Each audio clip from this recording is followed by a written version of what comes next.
ဖျားပန်းလဲတဲ့အခါမှာအမှားတစ်ခုရှိတယ်လွဲမှားတော့အမှားတစ်ခုပေါ့နော်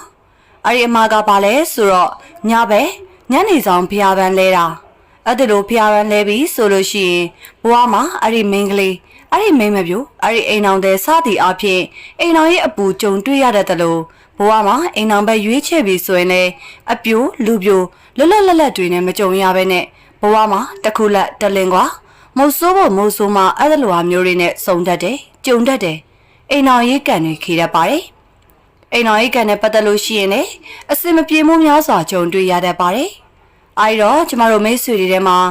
ညပိုင်းဖျားပန်းလဲနေပြီဆိုလို့ရှိရင်တော့ကိုယ့်အတွက်ကန်ဆိုးတတ်တယ်ဆိုတာကိုပြောပြပေးကြပါမယ်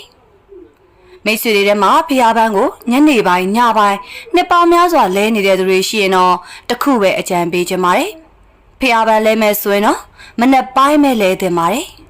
တချို့ကညပိုင်းမဲ့အားတာကိုရေကလည်းညပိုင်းကြမှာအေးတာကိုအဲ့ဒါလေးတွေကိုပြင်စီကြပါတယ်ကျမကတိတိကျကျနဲ့မပြောဘူးဆိုရင်တော့လူယုံမာကြီးဖြစ်သွားမှာပေါ့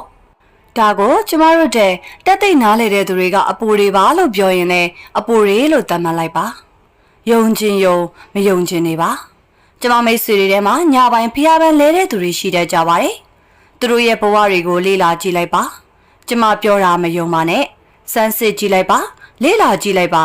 ကျမပြောတာတွေမှန်နေဆိုရင်တော့မိတ်ဆွေတို့လုပ်နေတဲ့အရာတွေပြောင်းလဲသင့်ပြီပြင်ဆင်သင့်တယ်လို့ပြောရင်ဒီမှာပဲညီကုန်းချုပ်လိုက်ပါတယ်အားလုံး